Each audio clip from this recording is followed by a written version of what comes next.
mis aias? Kes aias, mis aias? Kes aias, mis aias?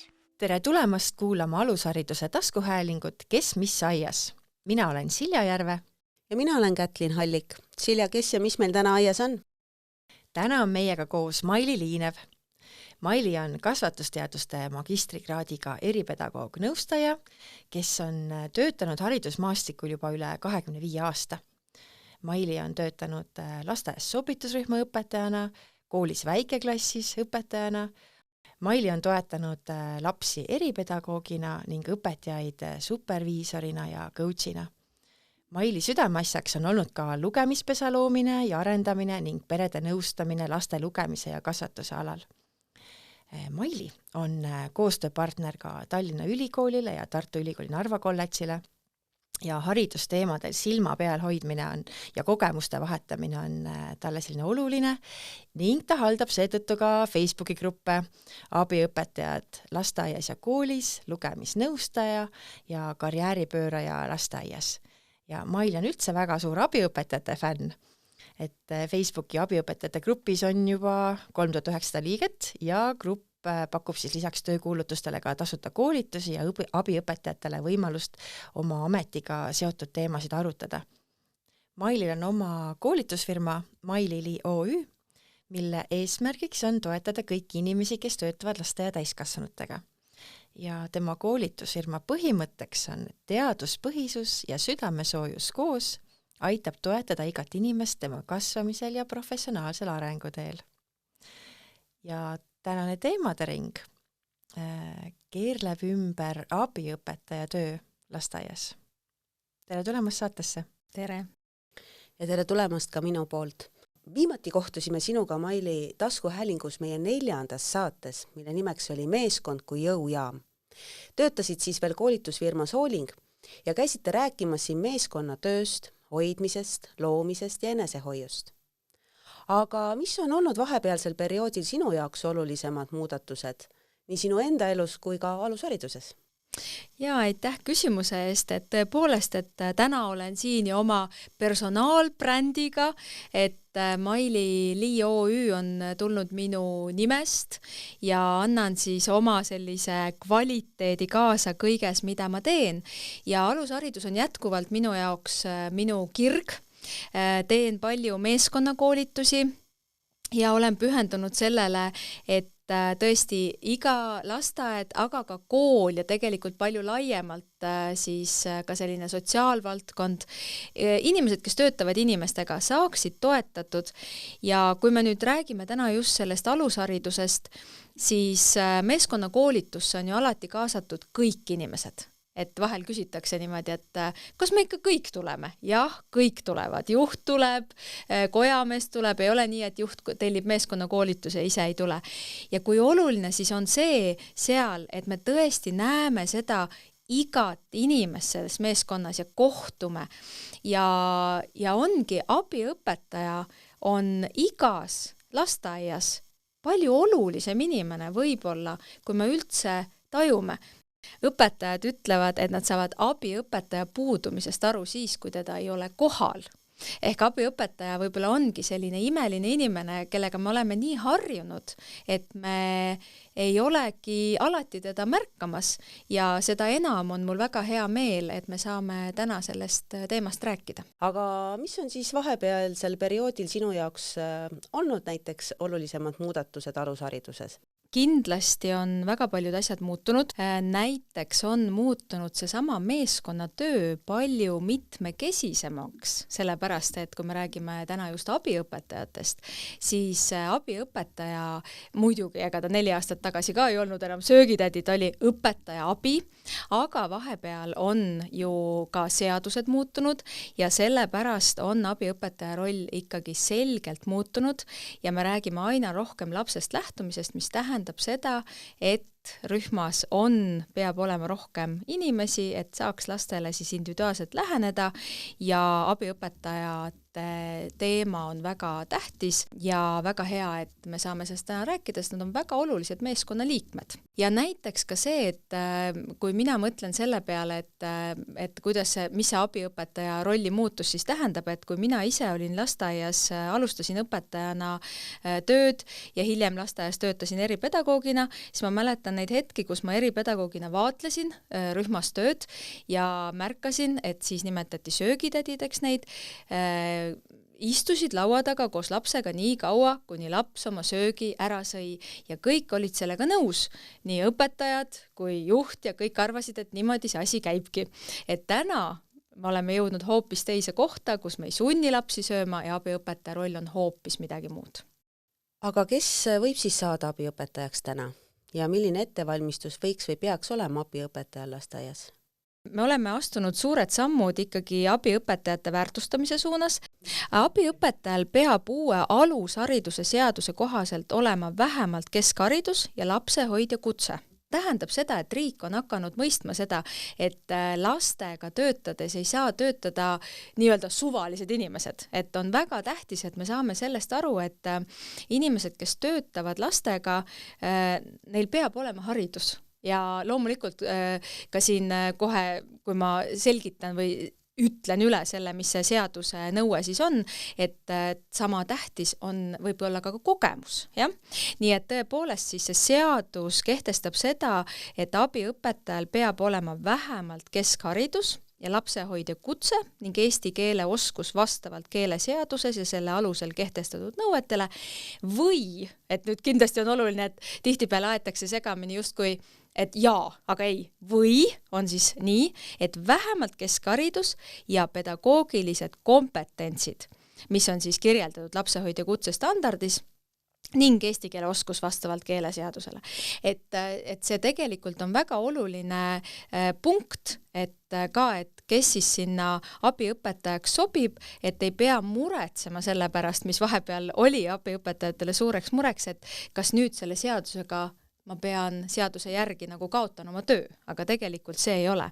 Ja loomulikult annab see siis juhile suurema valiku ka, et keda ma saan võtta tööle, millist sellist koolitust ta vajab, et see ei pea olema ainult see pikk kvalifikatsioonikoolitus, võib ka võtta teatud väiksemaid koolitusi.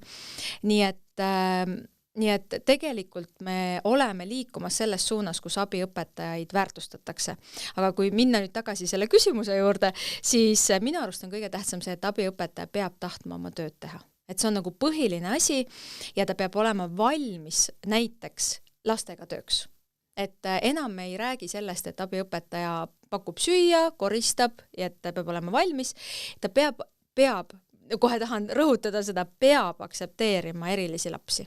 Et pole võimalik teistmoodi enam ja ta peab olema valmis koostööks õpetajaga, sellepärast, et see koostöökoht on väga olulised ja kui nüüd talvel on olemas selline lahenduskeskne mõtteviis ja rõõmus meel ja hea kohanemisvõime, et siis mina võiksin küll öelda, et üks abiõpetaja saab väga suurt eduelamust ja töörõõmu kogeda.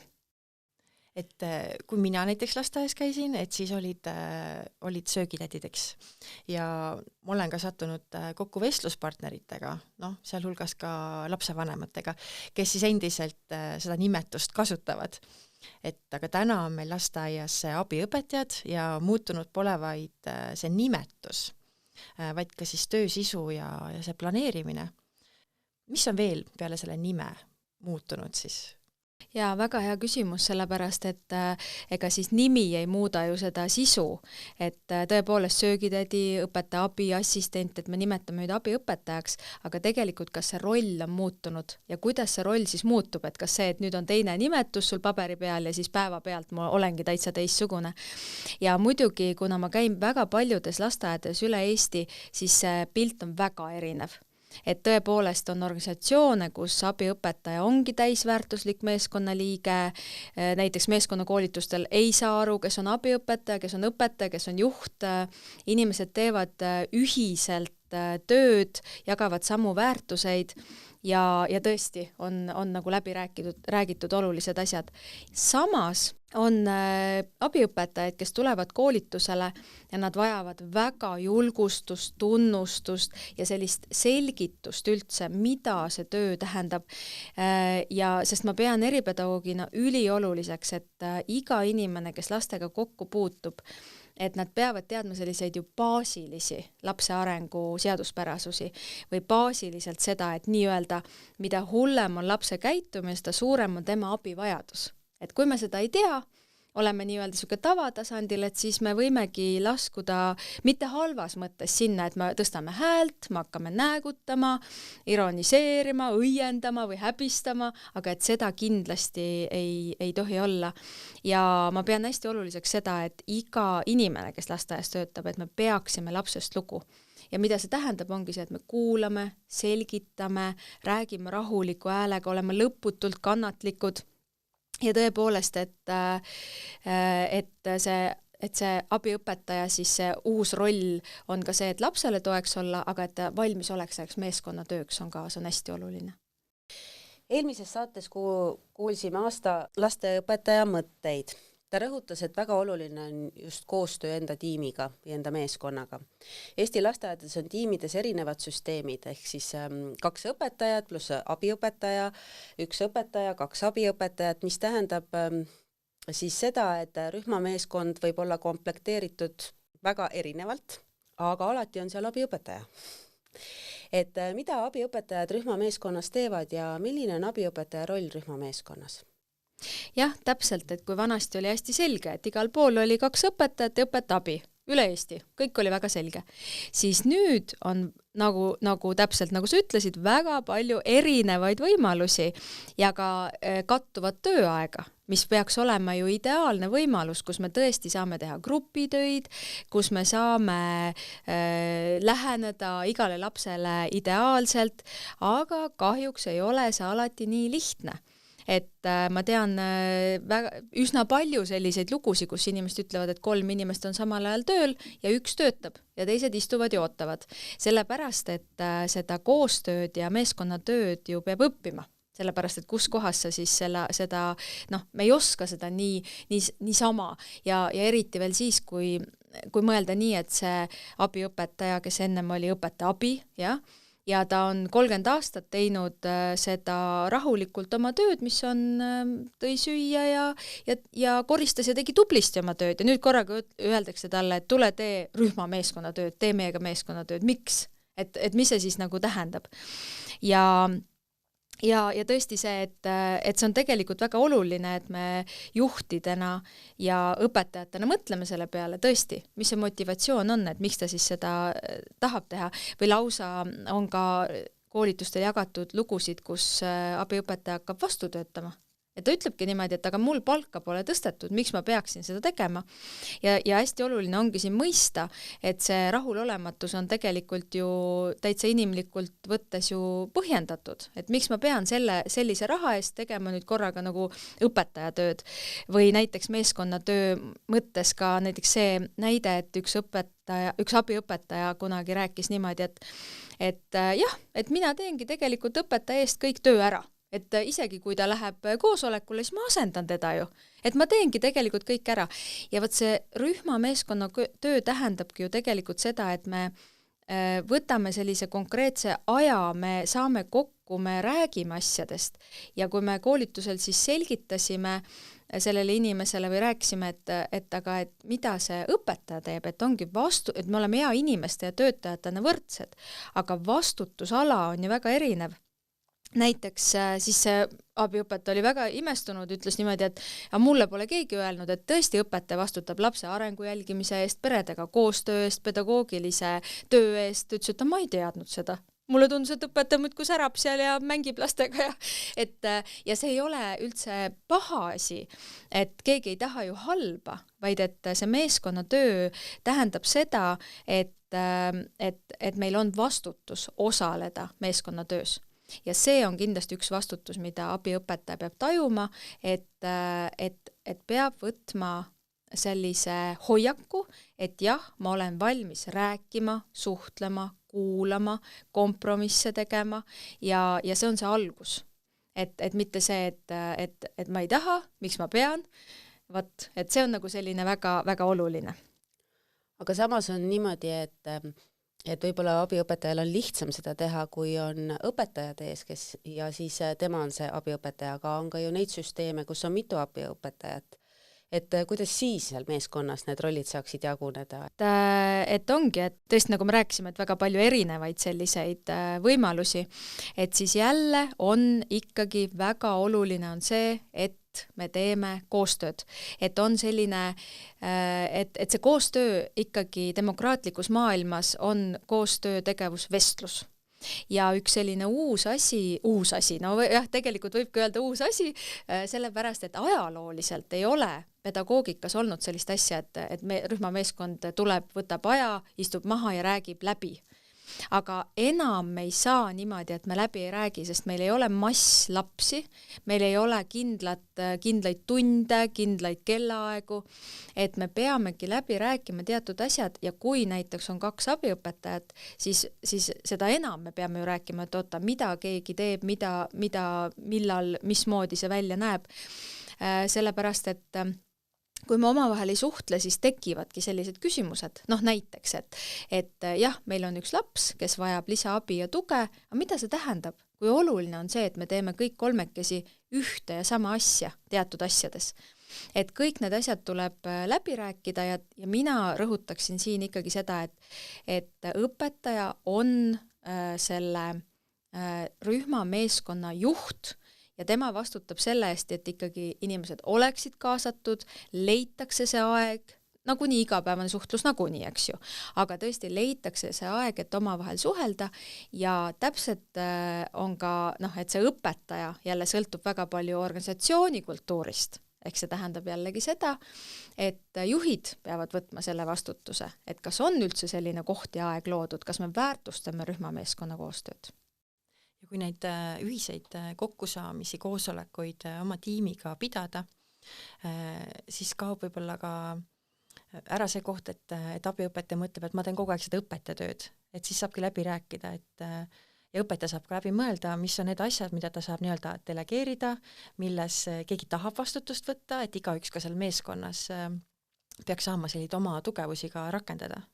Just, täpselt, et see on üks abiõpetajate koolituste üks põhiteema, ongi see, et abiõpetajad ei ole väga varmad nagu endast rääkima või vahel isegi ütlevad, et ma polegi mõelnud selle peale, et mul on tugevusi, et üks hästi ilus näide oli kunagi selline koolitusel, kus üks abiõpetaja ütles, et mulle, oli küsimus oli selline, et mis sulle meeldib teha, et kui sa saaksid kõike teha lastega lasteaias, et mis sa teeksid, ütles, et talle väga-väga meeldib unejuttu lugeda, et talle tohutult meeldib see ja ta rääkis sellest nii säravate silmadega, et kui väga see talle meeldib ja siis kõik me küsisime, et kui tihti sa seda teed siis, et ilmselgelt, et ta nii nagu vaimustuses oli ja ta ütles, et mitte kunagi pole teinud. Et ta elus ei julgeks küsida oma õpetaja käest seda, sest kes tema on.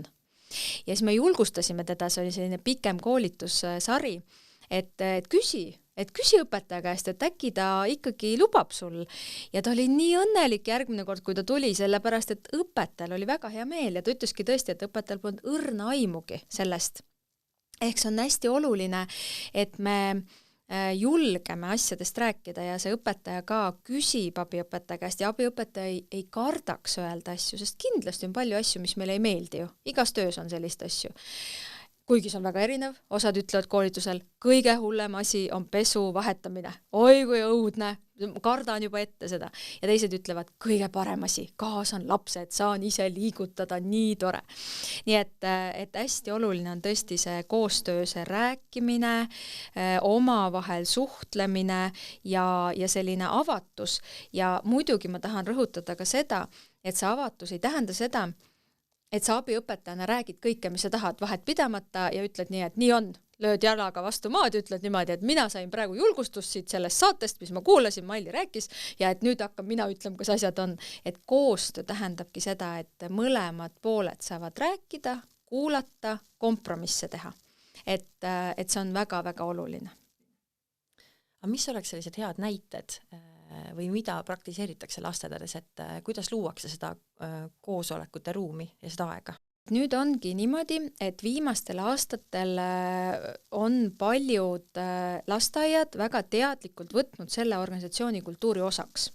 Ehk see tähendab seda, et nad võtavad sellise aja, kindlasti võiks see vähemalt üks kord aastas toimuda enne uut õppeaastat, et ennem kui lapsed tulevad, et meil on juba midagi kokku lepitud. Ideaalis loomulikult võiks neid olla näiteks 3 korda aastas, et poole aasta pealt ja võtame siis aasta lõpus kokku. Aga kuidas see on siis lahendatud, sest põhiline takistus, mida räägitakse, on ju see, et kus me võtame aja. Ei saa, meil ei ole aega ja ma olen ise olnud hästi superviisorina mitmel korral, kus inimesed ütlevadki, et aega ei ole. Et jah, me oleme küll lõuna ajal kõik siin, aga aega pole ja meie ei saagi ja ei saagi.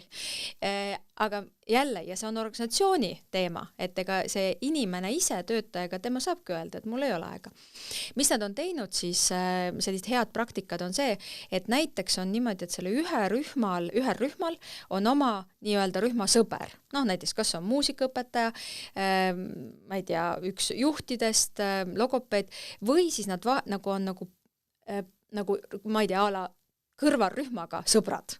Ja siis ongi niimoodi, et jagatakse ära, et millal on see aeg, võib-olla on see lõunane, võib-olla on hommikul, võib-olla on õhtul, kui võetakse see aeg, et lapsed on vaadatud ja võetakse teadlikult see aeg, vähemalt tund aega, kus istutakse ja räägitakse asjad läbi. Ja need teemad ka on muidugi olulised, et vahel inimesed ütlevad, mida me räägime, et maast ja ilmast. Et siis ka olen ise pannud sellise koolituse kokku, kus ongi võimalik siis võtta need teemad ette ja leppida siis kokku asjades, mis on olulised, meie olulised väärtused, eesmärgid, kokkulepped. Ja võib-olla isegi mitte nii suured asjad, vaid kui me mõtleme näiteks lasteaia nädala peale, et ka see, et mida me sellel nädalal teeme, kuidas me jagame oma alagrupid, kuhu me tahame sellel nädalal jõuda, ja järgmisel nädalal jälle kokku võtta, et kas me jõudsime sinna või mis me nüüd teisiti peame tegema. Jah, just täpselt, et ongi, et selline aasta nagu alustav selline rühmakoosolek ongi selline suurem või olulised sellised teemad, mida me nagu nii-öelda jooksu pealt ei räägi, aga tõepoolest see, et kui meil on mingid teemad või mingid projektid, kui meil on ka sellised teemad, et kui oluline on näiteks peredega koostöö. Ja kui me teame, et see pere on pöördunud, ta on võib-olla natuke ärritud mingi asja suhtes, eks ole, et me siis kohe oma vahel arutame seda, et oot, mitte see, et oi, on ikka hullud vanemad, on ju, vaid mis me nüüd teeme, lepime kokku, eks ole, et mina on mõistlikum, kui mina suhtlen. Või üldse näiteks, kui palju suhtleb siis lapse vanemaga abiõpetaja, mida ta võib rääkida, mida mitte rääkida, et need asjad tuleb kokku leppida oma vahel. Juhtub ka nii, et koostöö ei toimi. Et mida siis teha? Kui see meeskonnatöö nüüd ei suju hästi, siis loomulikult üks pool on see, et see abiõpetaja ise, kõik see, mis temasse puutub, et ma saan aru, miks on seda vaja, miks me üldse seda tööd teeme. Lapse arengu ja heaolu nimel, et me mitte ei lobise niisama siin, et istume nii mõnus, joome kohvi ja sööme kooki on ju ja räägime midagi, vaid me räägime väga teadlikult selle pärast, et me toetame lapse arengut ja heaolu. Ma olen soovitanud lausa panna see kirja kuhugi selle koosoleku ajal suurelt, et me ei unustaks seda ära, miks me teeme neid kompromisse.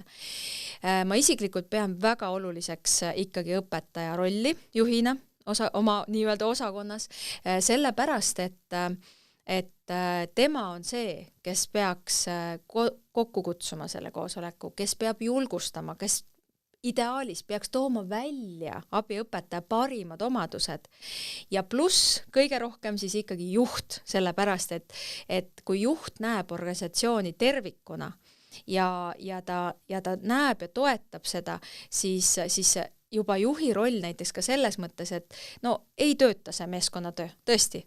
Et see on nagu nii-öelda, nagu öeldakse, sundabielu, eks ju, ei lähe kuidagi. Siis selleks, et jälle esiteks lapsi hoida, sest kui inimeste koostöö rühma tasandil ei tööta, siis see hakkab varem või hiljem lapsi mõjutama. Lihtsalt, et lapsed ju tajuvad seda, peres me üldse ei kahtle, kui ema ja isa ei saa hästi läbi, siis lapsi see mõjutab. Siis, ja oleme maha istunud ja rääkinud ja ikka asjad ei suju. Või võib-olla me ei tahagi enam istuda maha, ei suudagi, jah. Siis tuleb pöörduda esmajoones ju juhtide poole. Selleks ongi juhid tööl, et toetada siis meeskondi. jah, et ma arvan, et selliselt võiks see olla siis, kuidas seda abi ja tuge otsida. aga kas võiks praegu julgustada ka abiõpetajaid, et kui näiteks rühmas, kus ta töötab, ei ole selliseid regulaarseid koosolekuid, et ka abiõpetaja tegelikult võib ju öelda, et ma tahaks rohkem aru saada, kuhu me tahame jõuda ja mida mina teha saaksin? Ja see on väga hea mõte, et tõesti, et noh, ja jälle kuidas abiõpetaja seda ütleb, see on hästi tähtis, et kui ta läheb ja jälle niimoodi ütleb, et nii, miks meil siin ei toimu, et ja siis õpetaja ütleb, oi jaa, olgu, et aga muidugi õpetaja ütleb väga hea entusiasm, hakkame tegema, aga saab ju seda öelda ka väga kenasti, et saabki öelda niimoodi, et ohoo, mina kuulsin sellist saadet, mis siin tehti ja vot seal oli selline asi, et kuidas meil on, et näiteks seda niimoodi öelda või seesama asi, et läheb ka selle alla, et abiõpetajad ütlevad, et ma tegelikult ei tea, kui mul tuleb hea mõte, kas ma teen seda automaatselt ise lastega, kui õpetajat ei ole, või ma peaksin õpetajaga rääkima. Ja see on tegelikult väga oluline küsimus, eks ju, et ühest küljest võiks ju mõelda, et vahet ei ole, las ta teeb, mis ta tahab, aga meeskonnatöö tähendabki seda ju, et ega õpetaja ei hakka ju keelama, aga võib-olla on seal mõni asi, mida see abiõpetaja kuulis kuskilt, igast asju ju võib kuulda ja õpetaja on see professionaal, kes saab läbi arvutada ja öelda, jaa, muidugi tee lastega, aga tee niimoodi. Ja vot see on jälle see nagu baasiliselt see, et me teeme koostööd ehk me räägime asjadest. Aga kas kõik meeskonnaliikmed, kes satuvad tihti juhuse tahtel ühte rühma tööle, et kas kõik inimesed on võimalik panna ühte jalga astuma, et kas kõik tiimid saab panna tööle? Oi, jälle nii hea küsimus. et no mina olen selline lootusetu optimist, mina arvan, et ikkagi saab, kuigi jällegi minu juurde jõuavad ju ka väga paljud just need meeskonnad, kus ei lähe kuidagi, et ei klapi, kuidagi seda nii-öelda seda keemiat ei teki. Samas väga paljudel juhtudel on see, et ei olegi tehtud midagi selleks, et see hakkaks toimima. Et see ei pruugi nagu selles mõttes nagu ju iseenesest, et see hakkab niimoodi iseenesest tööle. Aga sina oled superviisor coachi väljaõppega ka, et võib-olla mõni nipp, kuidas hakkaks, et kuidas siis seda rühmameeskonna koostööd siis saaks alustada, et tegelikult see kõige lihtsam nipp on kõige olulisem nipp on kõige lihtsam. Teate, kui paljud inimesed, kui ma küsin, tuleb meeskond, koostöö ei toimi ja ma küsin, kuidas teie päev algab? Kuidas te alustate päeva? No mis me alustame, hakkame tööd tegema. No aga kuidagi, et inimesed ju tulevad, ütlevad võib-olla tere, ei ole aega siin midagi. Ehk selline kõige lihtsam asi, et lastele me õpetame, kuidas me alustame, näiteks inimesega saame kokku, ütleme ju tere näiteks, aga et kas me ise seda teeme, et kas me teadlikult loome seda, et me teretame, me naeratame, me leiame positiivseid asju, me tunnustame üksteist. Need on tegelikult väga väikesed ja lihtsad asjad. Ja teine pool ongi just see, et me võtame siis selle aja, eks ole, ja muidugi, mida nüüd inimesed on öelnud kõige rohkem muide, mis on aidanud selle meeskonnatöö nagu uuele tasemele, on selline asi, mida ei saa tegelikult soovitada, sellepärast, et see läheb nagu töövaldkonnast välja, aga kui need 3 inimest on võtnud ise vabatahtlikult selle aja ja läinud kuhugi välja majast. Et tõesti niimoodi, et ma ei tea, keegi on läinud sauna, keegi on läinud kohvikusse, keegi on läinud matkama. Ja vaat siis tekib selline omavaheline hea klapp. Ja seda ütlevad inimesed, et siis tagasi enam pöörata ei saa. Aga vaat seda ei saa soovitada, seda ei saa nagu öelda niimoodi, et keegi juht ei saa käskida, et te peate kõik minema kohvikusse, eks ju. Ja siis küsitakse, aga millal ma selle tööaja tagasi saan? Just, täpselt, ja sellepärast ongi see vajalik, et see on organisatsiooni kultuuri osa. Et sellest algabki see abiõpetaja töö väärtustamine, et me ei pea seda välja mõtlema, et kus kohast ma võtan veel sellise lisaaja. Kes aias, mis aias? Siiani me oleme rääkinud sellest, et abiõpetaja peamine roll on õpetajat abistada ja olla temale siis nagu abiks või paremaks käeks. Aga tema rollis on tal ka üks väga oluline vastutus, milleks on siis rühmas selle puhtuse ja hügieeni tagamine. et äkki mõni soovitus või mõni teadmine, et kuidas nende kahe rolli vahel siis hoida sellist head tasakaalu? Jaa, sest see on üks selline küsimus, mida abiõpetajad kõige rohkem küsivad, et kuidas see võimalik on, et kui varem oli minu töö sisu 100% koristamine ja toidu jagamine ja loomulikult ma aitasin õpetajat ka, ega siis see ei ole mingi uudis selline, et ainult koristasin. Aga nüüd korraga on nii suur osa õpetaja abistamisel, et kuidas see võimalik on. Ja muide, kui me ühel koolitusel kaardistasime üldse, et mida üldse abiõpetaja päeva jooksul teeb, no panime kõik kirja. Koristamine, lohutamine, kiitmine, pesemine, pühkimine, õpetamine, plasterdamine, mängimine, siis kui neid tuli 70, siis me lõpetasime selle ära, sest kõik inimesed läksid näost valgeks ja mõtlesid, mida me teeme, mis tööd, et ühest küljest tõesti, et mis imeinimesed need on, et iga inimene ei sobi abiõpetajaks, eks ju. Ja teisest küljest tohutu lugupidamine selle suhtes.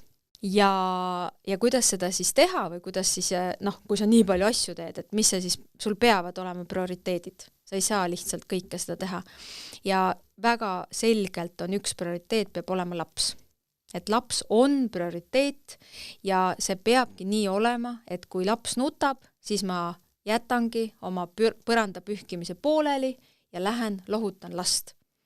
Ja väga paljud abiõpetajad ütlevadki selle peale, aga no kes mu töö siis ära teeb, see ei ole võimalik. Aga vaat see, kui on ikkagi selline asi, et keegi tuleb pahandama või kuidagi nagu etteheiteid tegema ja sa tegelikult tead, et sa toetasid last sellel hetkel, et siis see on selline ikkagi arutelu koht või et abiõpetaja võib selles mõttes enda eest seista või öelda niimoodi tõesti, et ma olin lapsega, et ma tegin lapsega tööd. Aga mitte see ei tähenda nüüd seda, et ma üldse siis ei tee oma seda väga olulist koristamise tööd ja seda väga tähtsat tööd, et rühm on korras ja tegelikult võiks öelda ju niimoodi ka, et abiõpetaja, mille eest abiõpetaja vastutab, tema juhib ja oma osakonda, mille nimi on rühmaruumi korrashoid. Et tema on selle pealik ja ülemus, eks ju. Et loomulikult, et kui midagi läheb, ma ei tea, vesi kukub maha, siis ikka pühib see, kes lähemal on, et kas on abiõpetaja või õpetaja või lapsed või kes iganes. Aga see, kes teab, kus on lapid, kus on need, millega pesta, millega põrandad, millega seda teab ju abiõpetaja ja see on väga tähtis roll. Ja minu arust ikkagi nagu õpetajad ka seda väärtustavad seda abiõpetaja rolli, ütlevad, et kui hea, et ma tean, ma võin sinu peale loota. Ja seda teevad minu arust ka abiõpetajad ikka suurepäraselt. Ja enam, muide, ei ole ju sellist asja nagu valgekindatest, et osad inimesed lausa ei teagi, kes on viimasel ajal lasteaeda tööle läinud, et mis see oli. Et see oli veel, ütleme, veel 15 aastat tagasi oli see abiõpetajate koolitusel suureks teemaks. Et ma ei saa töötada lastega, no ma ei saa, sellepärast, et mul tuleb järgmine nädal valgekindatest. Ja see siis tähendas seda, et sa pidid kõik ära siis koristama ja siis tuli tähendab, mõnikord sa teadsid ette, mõnikord isegi teadnud ja siis valgekindaga tõmmati kuskilt näiteks ukse pealt ja kui seal oli tolm, siis oli väga suur pahandus. Nii et see tolmu võtmine, koristamine oli väga-väga oluline ja tegelikult on ka ju muutunud ka sellised nõuded, et enam me ju ei nõua ka sellist tohutut puhtust, mis ei tähenda seda, et oleks loomulikult korras ja hügeeniline. Et sa mainisid meeskonnatöö olulisust, praegu tõime välja selle puhtuse hoidmise, et abiõpetaja on selle osakonna juht nii-öelda, eks ju. Et abiõpetajal on siis erinevaid rolle, aga kuidas võiks toimuda siis nüüd õppe- ja kasvatustegevuse planeerimine, et abiõpetaja neid rolle täita saaks, et ta saaks seda õpetajat abistada? Jaa, et nüüd me ju eeldame seda, et abiõpetaja on aina rohkem kaasatud planeerimisse ja tegelikult just tähtis ongi see, et ta saab ka nagu planeerimisel olla kaasas, mitte see, et ta ainult täidab nagu ülesandeid, mida talle kuidagi ette antakse. Ja loomulikult jälle hästi oluline see, et kui me mõtleme selle peale, mida õpetajana näiteks, mida me teeme rühmas, siis me automaatselt mõtlemegi selle peale, et abiõpetaja on sinna juba nii-öelda sisse kirjutatud. Jah, me hakkame midagi planeerima ja me kaasame sinna ka siis abiõpetaja. Loomulikult mitte igasse protsessi kohta ei pea teda kaasama, aga just nagu kasutame ära selle inimese tugevusi. Et vaatama, mis on tema selline asi, et mida ta teeb väga hästi. Võib-olla ta on näiteks, me teame, et on käeliselt väga hea. Ja ma tean, et mul tulebki üks osa, kus mingi grupp lapsi teeb midagi käeliselt, siis ma juba saan teda ju sinna kaasata. Ja mitte just ma tahan rõhutada sellesse, et tead, tuligi selline idee, et teeme niimoodi. Vaid et just, et lastel on selline idee, kuule, aita mõelda, et kuidas võiks. Ja kui inimene on selliselt kaasatud, siis ta on väga palju rohkem motiveeritud, sest me keegi ei taha, et me oleme lihtsalt nagu käsutäitjad. Mis ei tähenda seda, et mõnikord me peame olema ka abiõpetajana sellised, et meile öeldakse, et ole hea, tule, lihtsalt istu siin ja tee selle lapsega seda. Ja me teeme seda, sest see on ka koostöö osa, et me oleme kokku leppinud, et õpetaja palub seda teha ja ma sellel hetkel seda teen. Kui meeskonnas on 3 liiget ja on see kattuv tööaeg, et see on selline mõnus ressurss, mida saab kasutada, eriti just näiteks nende alagrupi töödes, et mäletan sellist toredat kogemust, et kus me olime läbi rääkinud, et mis me tegema hakkame selle projekti raames ja lastel olid seal erinevad huvid, et kes tahtis kosmose kohta, uurisime päikest, et kes teadis, et päike on kosmoses ja kes teadis, et päike loojub sinna metsa taha, eks ju, ja siis mõnusasti jagunesime alagrupides, et abiõpetaja, toona siis assistent, uuris siis lastega seda kosmose asja ja mina siis teise assistendiga uurisime seda, et kuidas see päike sinna metsa taha nagu loojub, eks ju. Et kõik lapsed ei pea ju tegema rühmas samu asju, kõik meeskonna liikmed ei pea tegema täpselt samu asju, aga et kui on seda soovi lastega mingit teemat uurida, siis sellest võidavad ju kõik. Ja abiõpetajatel on ka suur roll näiteks, kui alagrupi tööd planeerida. Et kas abiõpetaja peaks tegema täpselt nii, nagu õpetaja ees teeb või abiõpetajal võiks olla ka siin mingit autonoomsust, et kuidas ma mingi ülesande lahendamiseni jõuan? Et see peaks olema kindlasti selliselt, et jällegi igas rühmas on ju oma nagu selline kultuur, selline suhtluskultuur, ka see, et kuidas on ka jagatud rollid ja ülesanded, aga kuidas on ka see selles mõttes heas mõttes võimekus. Et kui ongi abiõpetaja, kes ütleb, kellel ongi võib-olla selline taust, soov, oskused, siis kindlasti saab ta palju rohkem osaleda. Aga kui ei ole, võib-olla ta on alles tulnud, jah, ta alles õpib, ta tõesti ei tea mitte midagi, tema võib-olla esimesed 6 aega on ta töötanud, et siis on see roll väiksem, et selles mõttes nagu siin me iga teemaga jõuame sinna, et tegelikult see meeskonnatöö ongi see alus, et me räägime asju läbi, me lähtume lapsest ja me leiamegi need ülesanded ja viisid, et me saame selle lapse jaoks teha parima. Ja selleks ongi just nagu see suhtlemine annab ka selle poole, et me räägime asju läbi ja see tegelikult hoiab ka inimeste vaimset tervist. Sellepärast, et me ei peaks tööl kogu aeg tundma, et keegi teeb liiga palju, eks ole, mina teengi õpetaja töö ära või miks mina pean kaasama seda abiõpetajat kogu aeg, miks ma pean ütlema talle ette, kas ta ise ei võiks mõelda. Et kui see suhtluskultuur ideaalis peakski olema niimoodi, et me võtame rahulikult, mõnusalt, räägime ära ja lepime omavahel kokku ka selle, et vahel ütleme ka sellist asju, et tead, et tõesti nii tobe, et ma pean sulle praegu ütlema, et ma ei mõtle üldse halvasti, aga mis mõte sul oli sellega? Või eks ju, et mitte isiklikult üldse, aga et kuidas sul on? Ja siis inimene saab selgitada või sulle öeldakse näiteks niimoodi, et tead, niimoodi me ei tee. Näiteks, et võib juhtuda ju niimoodi, et ma läksin nii endast välja ja ütlesin selle lapsele, on ju, väga kurja häälega.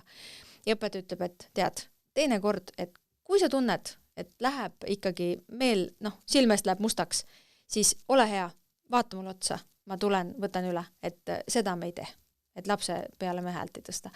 Ja see võib kõlada, eks ole, vaata, ma võin nüüd kohe tunda ennast, et ma olen midagi valesti teinud, aga kui see on eelnevalt läbi räägitud, et mõnikord on sellised asjad, kus ma pean ütlema sellist asju, et ära võtta isiklikult, me teeme selle lapse nimel, jah, et siis minu kogemus on küll, et need meeskonnad, kus on varem nagu läbi räägitud, mitte et me hakkame siis koostööd tegema, väga tihti tehakse siis, kui on mingi jama käes.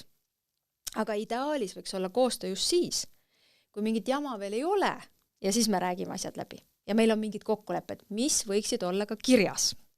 Aga kuidas abiõpetaja saab lapsi toetada ja turvatunnet luua?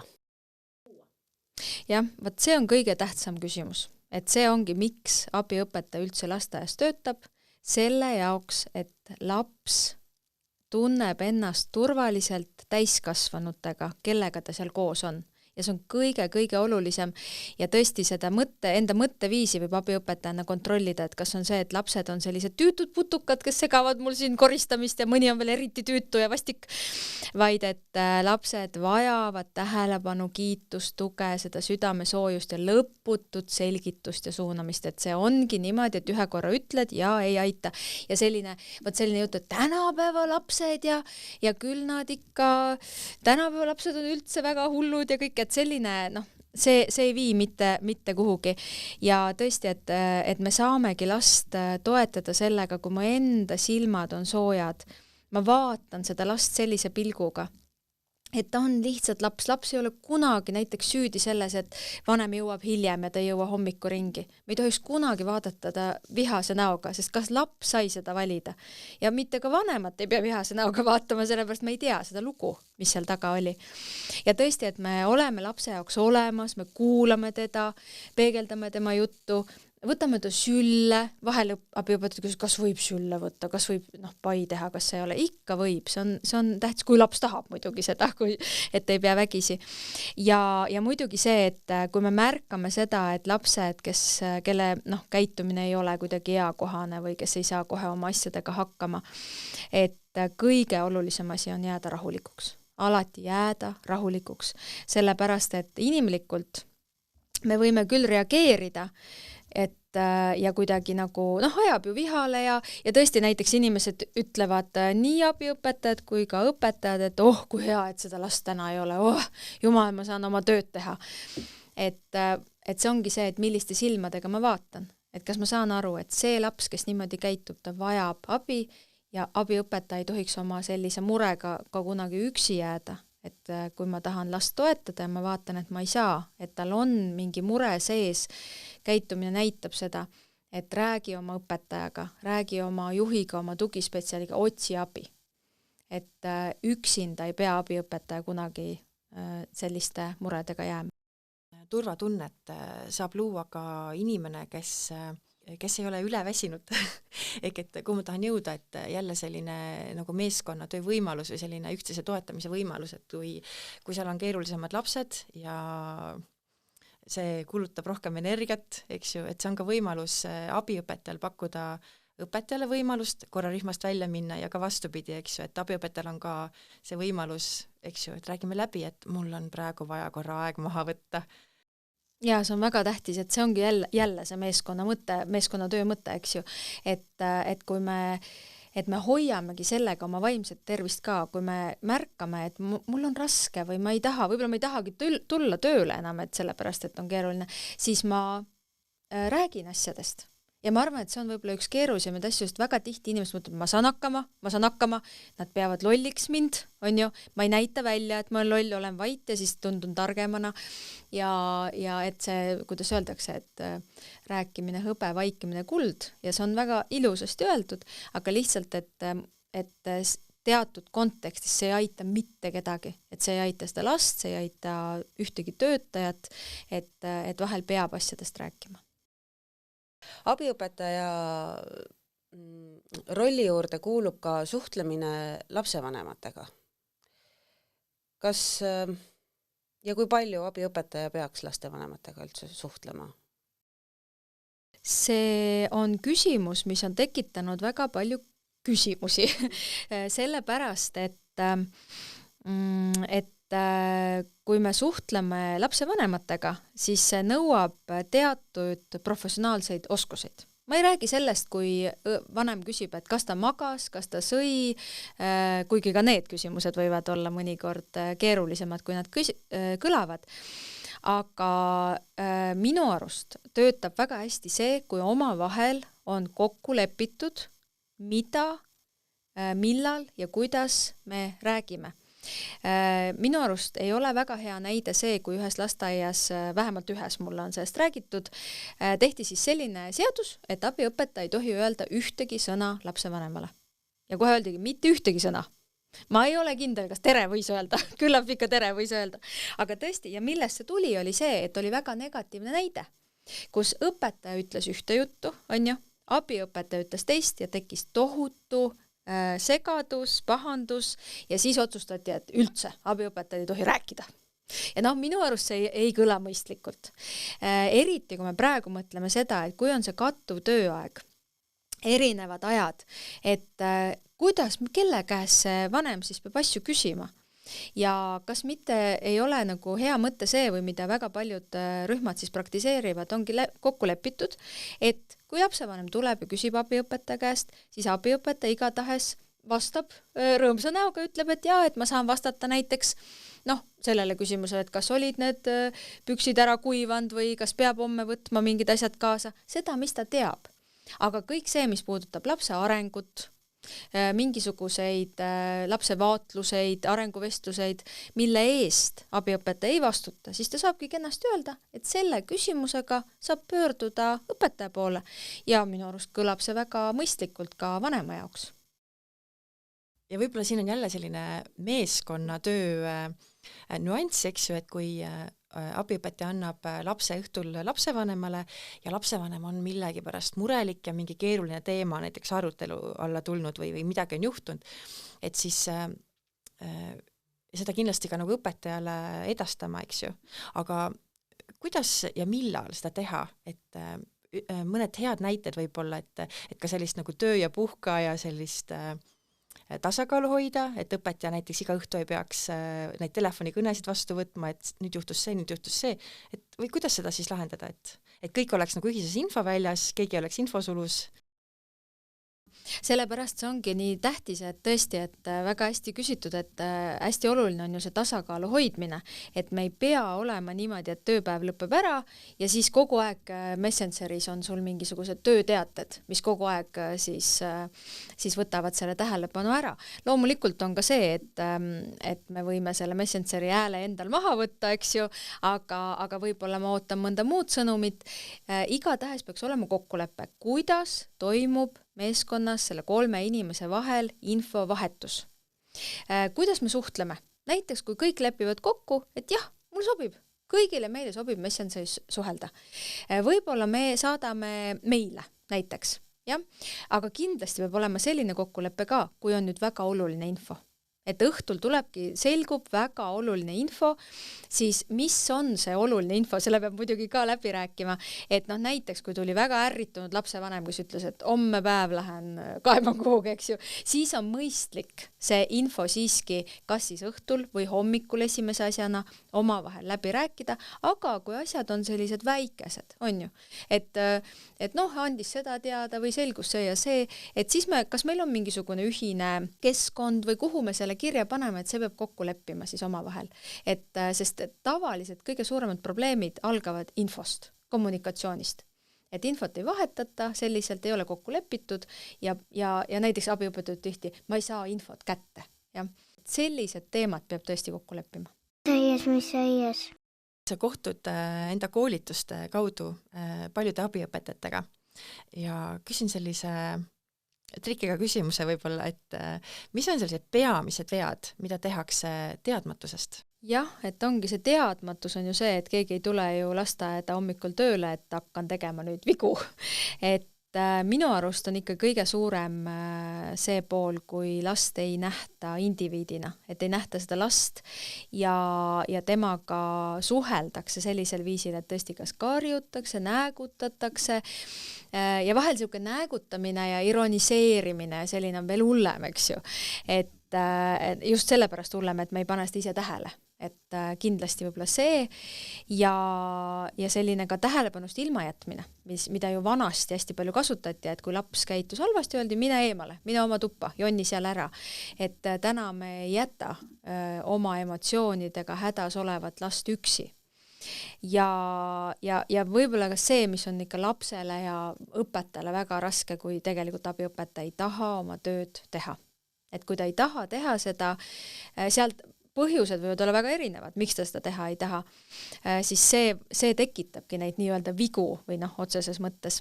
Aga ma tahan kindlasti rõhutada, et mina oma koolitustel olen näinud ikkagi enamus, kes on koolitustel, nad on väga suure südamega abiõpetajad, kes teevad oma tööd tõelise kirega, väga hoolivad, nad tahavad kõike teada, nad tahavad teha oma tööd paremini ja sest see ei ole lihtne töö, et tegelikult ikkagi pigem on see pool ja kindlasti millest veel ütleme niimoodi, et üks on see pool, mida saab abiõpetaja ise juhtida, aga veel kord tahaks rõhutada organisatsiooni poolset, et kuidas see abiõpetaja ka vastu võetakse, see on väga tähtis, kas talle selgitatakse neid ootuseid ja seda, mida see töö sisaldab. Et mitte seda, et ma annan ametijuhendi kätte ja loe, sest see lugemine ei pruugi aidata, aga et me tõesti lähtume lapsest, mida see sisuliselt tähendab. Või kas või selgitama selliseid väikeseid, mis tundub väga väikene asi, aga et kas abiõpetaja on valmis selleks, et lapsed tõstavad ise suppi.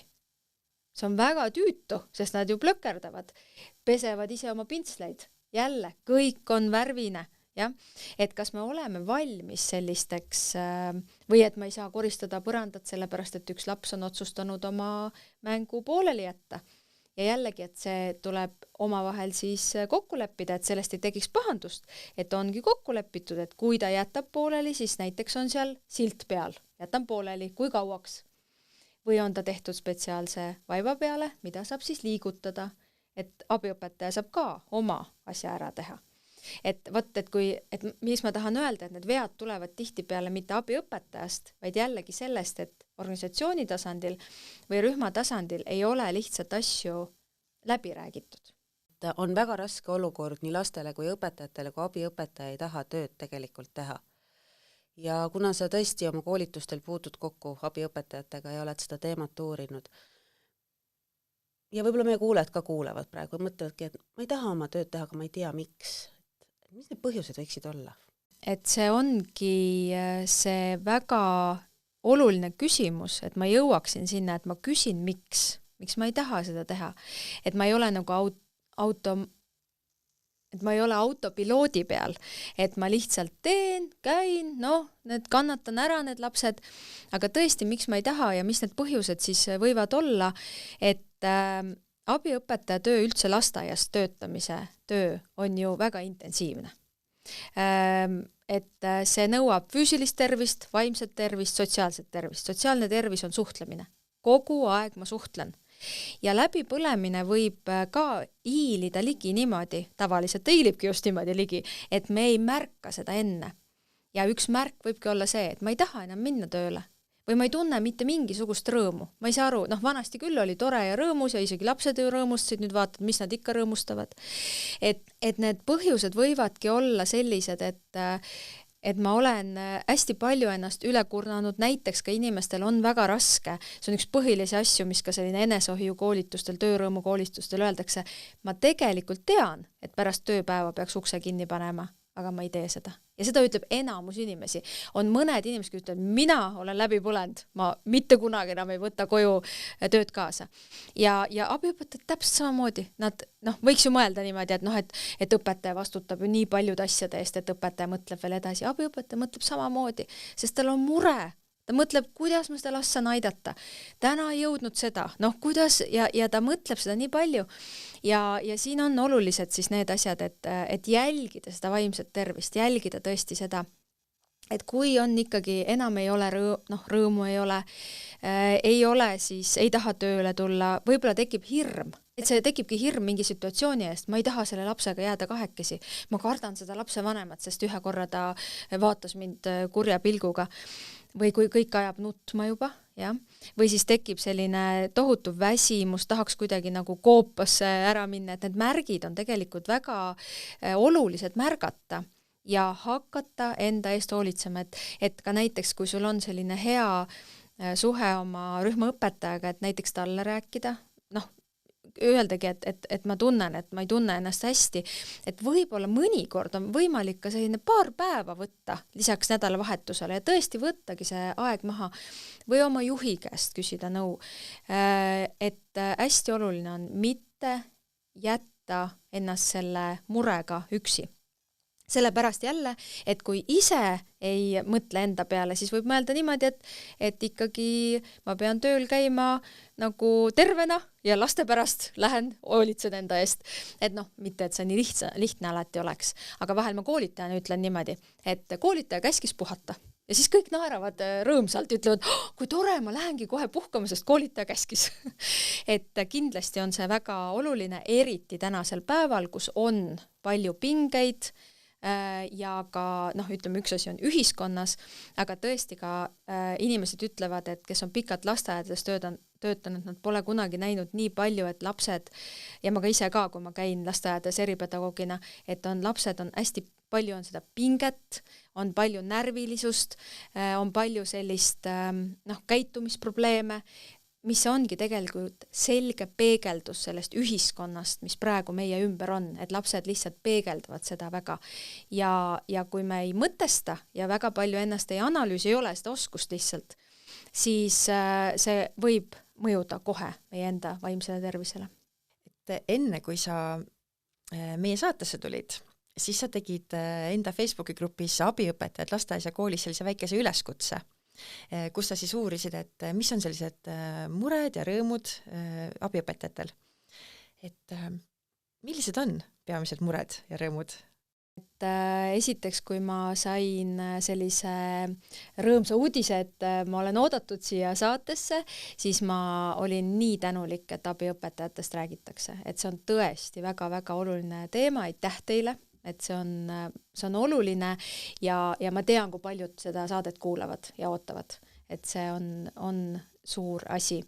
Ja jällegi see on samm väärtustamise suunas, et kui teie saade seda kajastab, see on super. Ja teiseks ma teadsin, et kindlasti peavad abiõpetajad ise saama sõna sekka öelda, muidu on nii, et meie kolmekesi siin räägime tähtsat juttu ja kuidas abiõpetajatel on, aga et mida nemad arvavad, kuidas nemad seda näevad.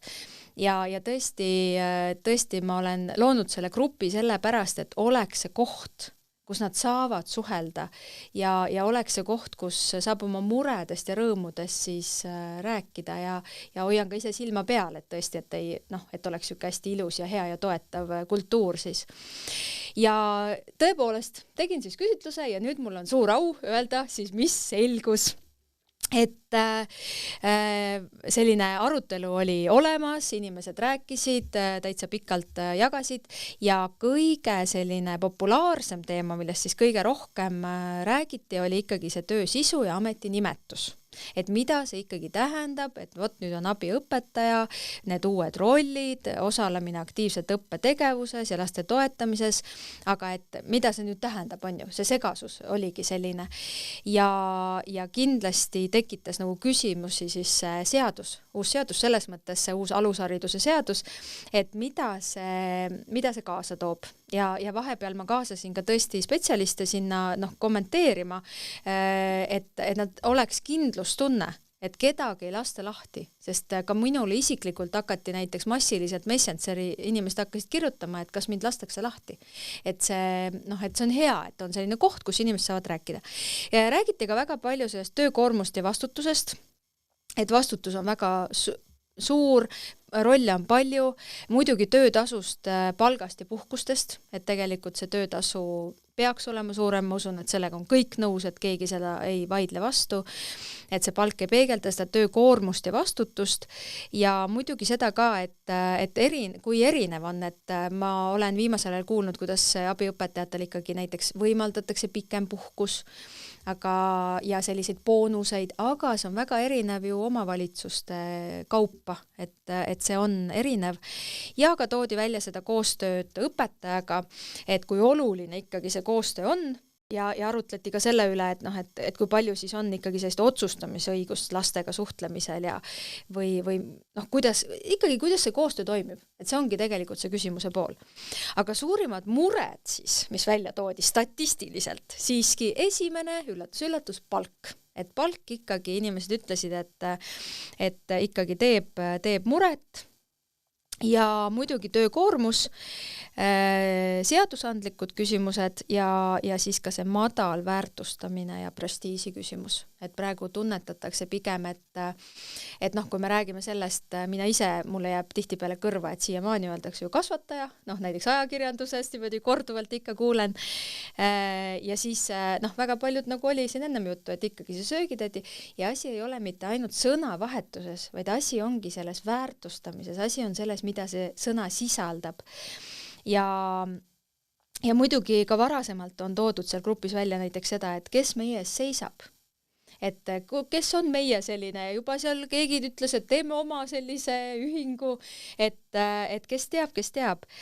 Ja palju küsitakse ka muidu seal grupis üldiselt ka selle lapsehoidja koolituse kohta ja omavahel suheldakse ka, et ikkagi seda inimesed on väga huvitatud täiendkoolitustest ja mis teeb ka abiõpetajatele rõõmu siis, et see rõõmu pool on ju nii tähtis, et muidugi esimesel kohal, see on alati igal koolitusel ka, on lapsed. Et lapsed tõesti on need, kes ju rõõmustavad, rõõm lastega suhtlemisest, nende arengust, naeratustest, kallistustest ja kui õpetajaabid seda koolitustel ka toovad välja, siis silmad lähevad niimoodi särama, et see on tohutult tähtis. Ja muidugi tuuakse välja suure rõõmuna ka see, kui meeskonnatöö toimib. Et see on ka see, et tasub sinna panustada, tasub olla avatud, sellepärast, et kui see meeskonnatöö toimib, sest see on nii suur rõõm ja heaolu tunne. Ja muidugi rõõmu teeb ka tegelikult see võimalus isiklikult pidevalt areneda, et igav ei hakka, kogu aeg ei tahaks öelda peab arenema, vaid saab areneda. Ja ma toon välja ka seda, mida varasematel koolitustest, kui ma olen ikka küsinud alati, et mis on positiivne, mitte et olla nagu võlts positiivne, vaid teaduslikult on ju tõestatud, et kui me keskendume igapäevaselt ikkagi asjadele ka, mis on hästi, siis ajus tekivad uued ühendused, mis hakkavad märkama, et ikkagi midagi on hästi. Ja mida on välja toodud abiõpetaja töö puhul, et kindel töö. Et ikkagi selline, et ei ole nii, et läheb kohe päeva pealt pankrotti ja jääd ilma, et selline kindel töö, nädalavahetused ja pühad on vabad, seda on väärtustatud, et ei ole graafikuga töö, eks ju, et sa võid olla kindlalt oma pereplaane teha, näiteks soovi korral soe toit, jällegi vajadusel selline paindlik graafik, et kui on vaja ikkagi midagi, saad ju vahetada, igav ei hakka, tuuakse välja, saab palju liikuda, suhelda, väljasõidud, näiteks paljud ju organisatsioonid korraldavad meeskonnakoolitusi ja selliseid ühisüritusi ja muidugi see laste rõõm, mida siis ei saa rahas mõõta. Ja ma võib-olla tooksin siin veel lisaks sellise ühe nagu tunnustuse ka, mida võiksid ikkagi lasteaias töötavad, üldse kõik, kes lasteaias töötavad, mõelda, et kui ma praegu koolitan ka sellist sihtgruppi nagu õpetaja abi koolis, et ka sinna gruppi on tegelikult oodatud nii lasteaias kui koolis, sest miks me peaksime neid kuidagi hirmsasti lahutama, et see on ju ikkagi üks haridussüsteem, siis eeskujuks ma saangi tuua ju lasteaias koostööd, sest koolis ei ole traditsiooniliselt üldse olnud ju, on ainult üks õpetaja. Aga nüüd hakkab see tulema ja mina saangi soovitada neid lasteaia materjale ja selle üle on nii hea meel, sest ma olen varem ka seda öelnud, et kõik koolid võiksid õppida Eesti edukatelt lasteaedadelt, et seal on nii palju õppida, sest ma olen ju ise töötanud nii lasteaias kui koolis. ja ma sooviksin väga lugeda ette mõne abiõpetaja enda sellise kommentaari, sest see minu arust jälle kajastub seda pühendumist ja seda, kuidas inimesed võtavad oma tööd ikkagi tõsiselt ja südamega. Et näiteks üks abiõpetaja kirjutab: olen omandanud kõik nõuded ja kompetentsid, aga jah, töökohustusi on topelt juures hommikust õhtuni. Vastutus on meeletu, aga kahjuks ei kajastu palgas. Kurb, et ei väärtustata abiõpetajat, elama peab õhust ja armastusest. Vot selline, see on nagu täpselt selline ehe kommentaar. Teine abiõpetaja ütleb: minu meelest abiõpetaja on nagu õpetaja hääle pikendus ja käe pikendus. Jälle hästi öeldud. Üks abiõpetaja kirjutab nii: ma olen nagunii kogu aeg kõike teinud. Samas ka õpetaja teeb meie rühmas kõike. Ma ei mäletagi, et ma oleks kunagi üksi voodipesu vahetanud. Teine abiõpetaja tuleb alati ise appi. Samuti on kõik meie rühma töötajad vajadusel põrandat pühkinud ja kõiges muus ka õpetaja ja teine abiõpetaja aitavad. Loomulikult ju, et mina aitan ka alati neid kõiges. Kõige olulisem on koostöö rühma töötajate vahel. Ja siis kirjutab üks abiõpetaja: võin uhkusega öelda, et see on maailma parim ja ägedaim töö. Veel ägedamaks teeb selle töö veel see, kui sul õnnestub saada omale maailma parim meeskond. Mul on sellega vedanud. Ja ma arvan, et kõikidel nendel lasteaiarühmadel on vedanud selle abiõpetajaga, kes niimoodi oma töö kohta ütleb. Aga kui keegi saab oma alal meistriks, siis tavaliselt ta tahab liikuda edasi. Ja paljud abiõpetajad asuvad ühel hetkel ka ise õpetaja rolli. Ja mida sa soovitaksid abiõpetajale, kes tahab oma töös edasi areneda? Ja just need abiõpetajad, kes on arenenud hiljem õpetajaks, minu arust, minu kogemuse järgi on need kõige paremad meeskonna tööjuhtijad, sest nad teavad, mida tähendab abiõpetaja töö ja nad oskavad kuidagi intuitiivselt seda palju paremini juhtida. Ja kui nüüd abiõpetaja tunneb, et ta soovib saada õpetajaks, siis muidugi võib ta astuda ülikooli, aga ei pea alustama sellistest kõige suurematest sammudest, et võib juba alustada sellega, et oma organisatsiooni tasandil, kõigepealt võib-olla üldse rühmas ma saan võtta sellist veidi suuremat vastutust, kui kõigile meeskonnaliikmetele see sobib. Paljudes majades on ka sellised töögrupid või mingisugused võimalused võtta vastutust, asju eest vedada. Ja väga hea võimalus on ka kasutada siis erinevaid koolitusi, mis ei pea ka olema väga suured, vaid võttagi selliseid väikeseid nii-öelda ampsukesi.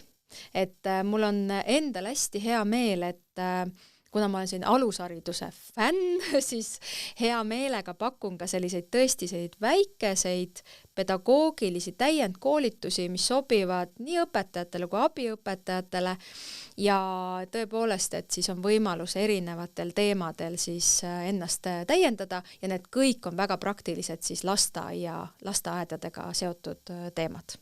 Mis ei tähenda muidugi, et kõik abiõpetajad peaksid ühel hetkel õpetajaks saama, sest abiõpetaja roll on väga oluline ja sellel on oma nüansid ja nagu Kätlin ütles, et ka sellel alal võib meistriks saada ja sa võidki tahta seal see meister olla, eks ju? Just. Tegeleme natuke ka ennustamisega. Et mis sa arvad, kuidas võiks abiõpetajate roll tulevikus muutuda? Mina näen niimoodi, et tulevikus ongi nii, et abiõpetaja ongi täisväärtuslik rühmameeskonna liige, saavad koos õpetajaga väärilist tasu, sellepärast, et riiklikul tasandil on lõpuks mõistetud, et alusharidus on hariduse alus ja haridus ei alga kooliga. Kui mida paremat alusharidust me teeme, seda vähem on hiljem probleeme. Ja ma näen ka seda tulevikus, et abiõpetaja roll on nii tunnustatud ja ta on nii prestiižikas, et sinna on suur konkurents, sest kõik tahavad sinna minna, et see on väga hea töökoht. Eelmises saates oli meil külas aasta lasteaiaõpetaja, aga kahjuks veel sellist statuuti nagu aasta abiõpetaja või lasteaia aasta abiõpetaja pole võimalik riiklikel auhindadele esitada. Aga kuidas saaks abiõpetaja tööd juba täna väärtustada? Esiteks ma usun, et tulevikus ikkagi valitakse aasta abiõpetaja, sest miks mitte? Ma arvan, et see on ainult aja küsimus ja et veel kord need sammud väärtustamise suunas, neid samme me oleme selle saate jooksul päris palju välja toonud. Nii et ma usun, et see on üks samm. Siis veel tõesti organisatsiooni tasandil, et on loodud selline süsteem, kus tõesti iga töötaja on oluline, märgatakse, tunnustatakse, näiteks pakutakse ka erinevaid siis koolitusi, väljasõite. Rühmameeskonnas tehakse kõik selleks, et suhted oleksid head. Ja võib-olla ka üks teema siis, mida veel tahaks väga rõhutada, et abiõpetaja peab ennast ise väärtustama.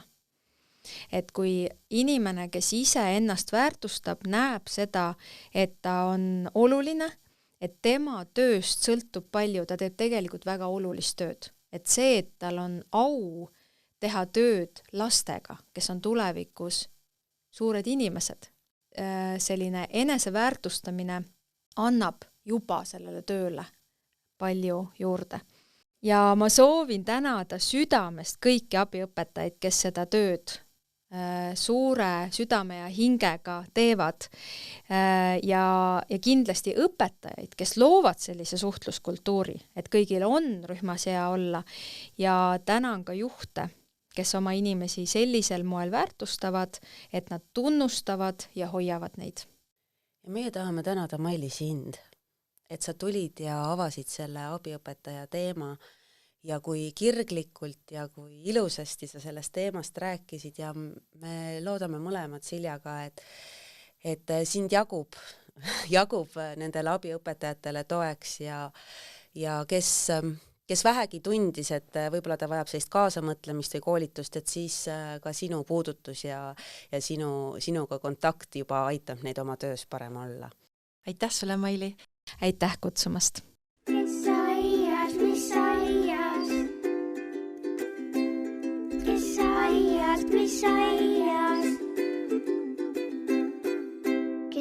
Mis aias.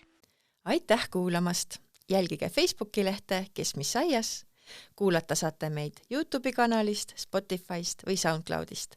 Vajutage kindlasti ka telli või jälgi nuppu, nii jõuab uus saade sinuni kõige kiiremini. Kuulmiseni!